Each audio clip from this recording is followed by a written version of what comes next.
This is beautiful. So look, man, it's June now. Now we in June, right? And the summertime's about to hit in full force.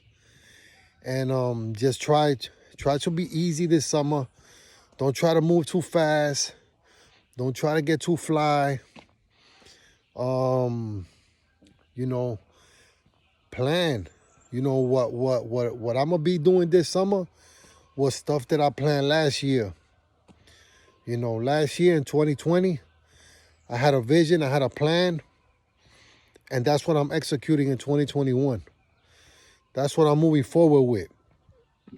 And this summer, I'm planning for 2022. And that's the way it is. Don't never be caught in the time that you're living in. You should be planning ahead always. You should be casting a vision and seeing how you're gonna execute on that vision. That's just, something that is positive and something that is good, something that is beneficial because you're always strategizing. And, I look at life like chess.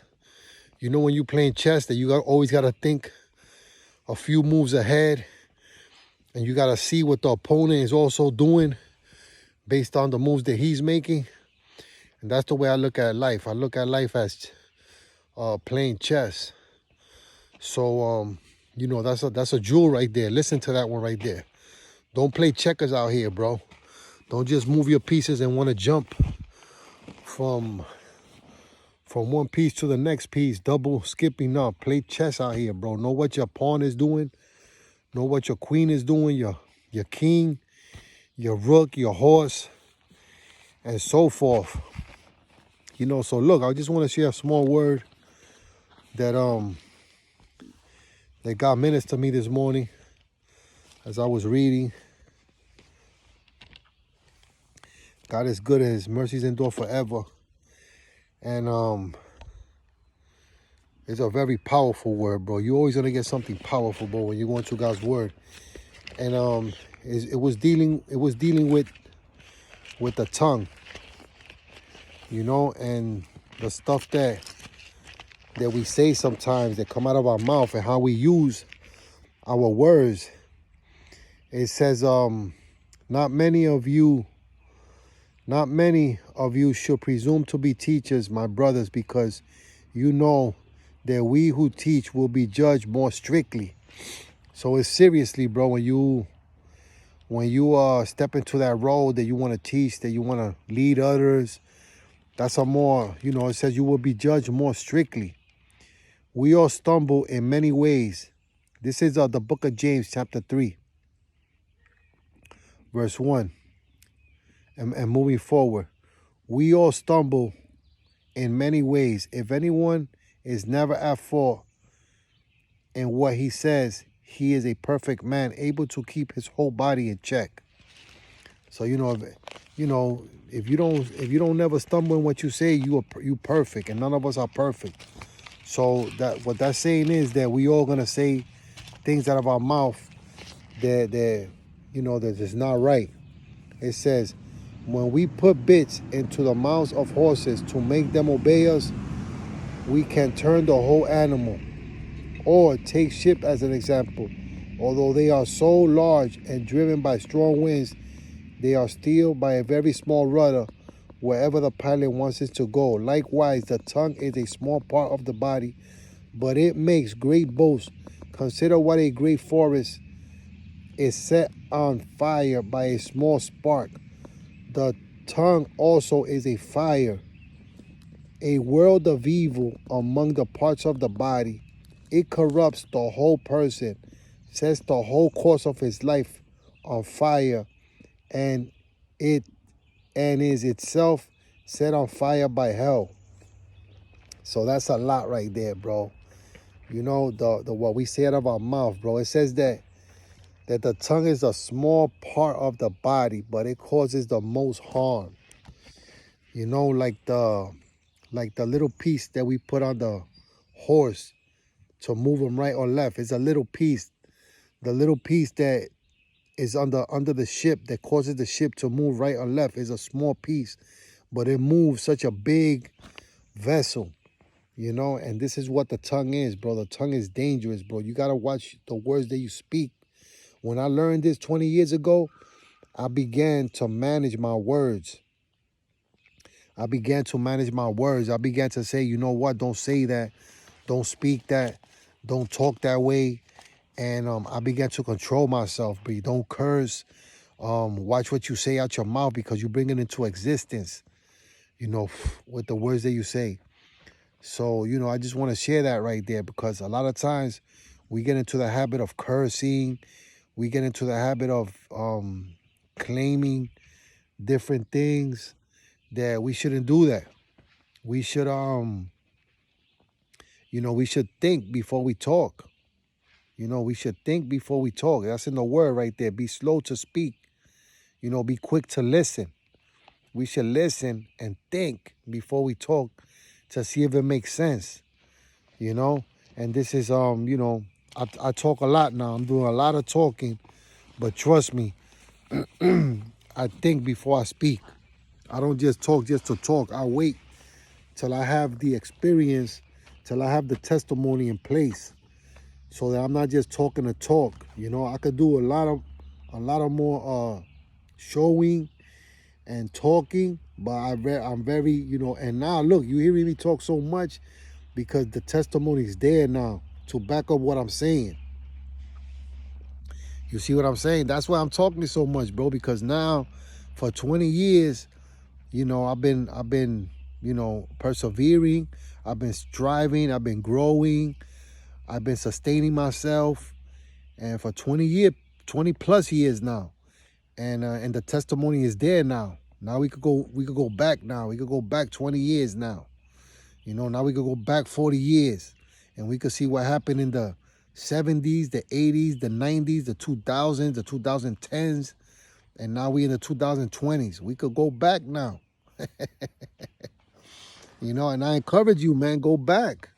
Go back into your history, bro. Go back. Don't be afraid to, you know, unpack trauma. Because when you don't unpack trauma, that's what doesn't let you to move forward.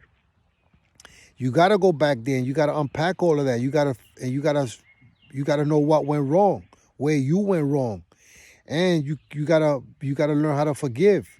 You gotta learn how to forgive yourself. You gotta learn how to forgive your parents. You gotta learn how to forgive anyone that may have caused you harm. You know, in relationships. You know, because sometimes we make choices and we get in relationships and we get hurt.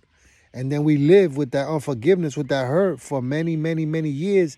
And we carry that baggage with us to our next relationship, man. You know, and I attribute having success in my relationships because I don't want to bring none of that baggage with me into my new relationship. I want to be new. I want to be whole.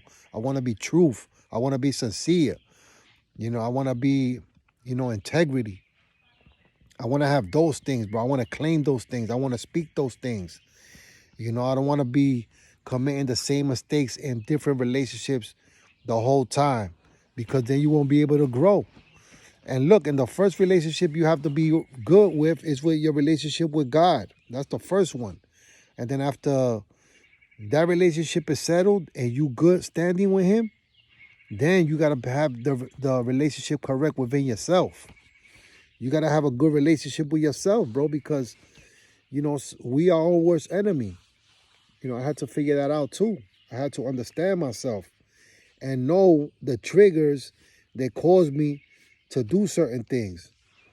So I got to watch those triggers and I got to discipline myself and have self-control. That all comes from the fruit of the spirit, bro. That's a fruit of the spirit. Self-control, patience, love, you know.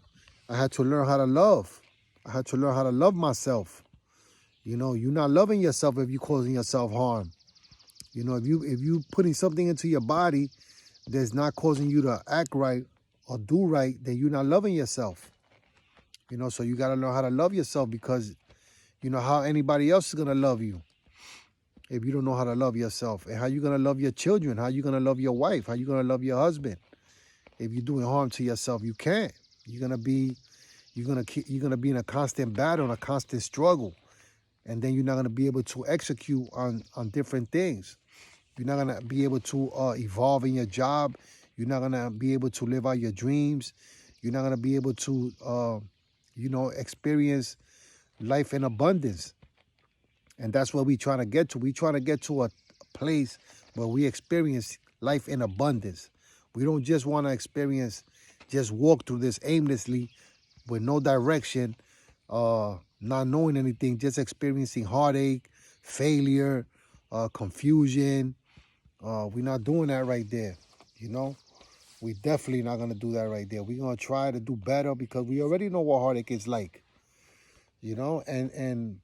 and sometimes, we get opportunities and we get, life puts us in a certain space and we can't capitalize or take advantage of the opportunity because mentally, we're not right, to execute or to take advantage of those opportunities.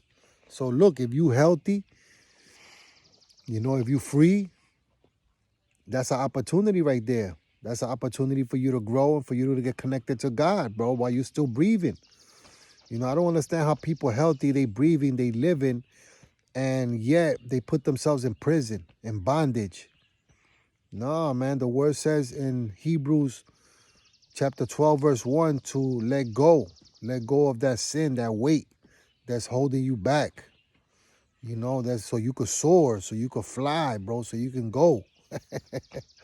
You got to let go of that, bro. Let go of that, whatever that is, man. I know what it is when you're holding on to something, bro. It's like trying to go forward in a car, having the emergency brake on.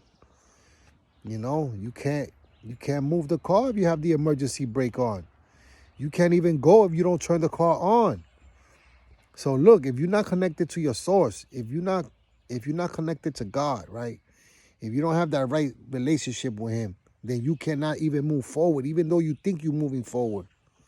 Because that's the thing with the mind, bro. The mind tricks us, bro, and it makes us believe false realities, false things, bro. The mind is tricky, bro.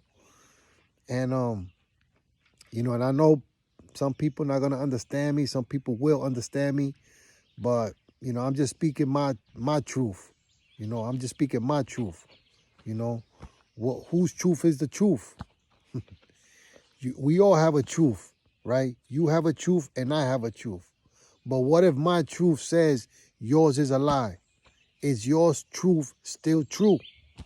That's a bar right there that I got from Lecrae. He says, you have a truth and I have a truth. But what about if my truth says that your truth is a lie? Is your truth still true? I'll never forget that bar. That's a straight up bar right there. That's a good bar right there. So look, I'm going to keep on sharing as things evolve. I'm getting replenished. I'm getting rest because I always have a lot going on. I'm enjoying my children, my family, in an experience that we never enjoyed before. And this is what I hope that you can do too. A once upon a time felon, unashamed for Christ, forever saved. Original O.E.N.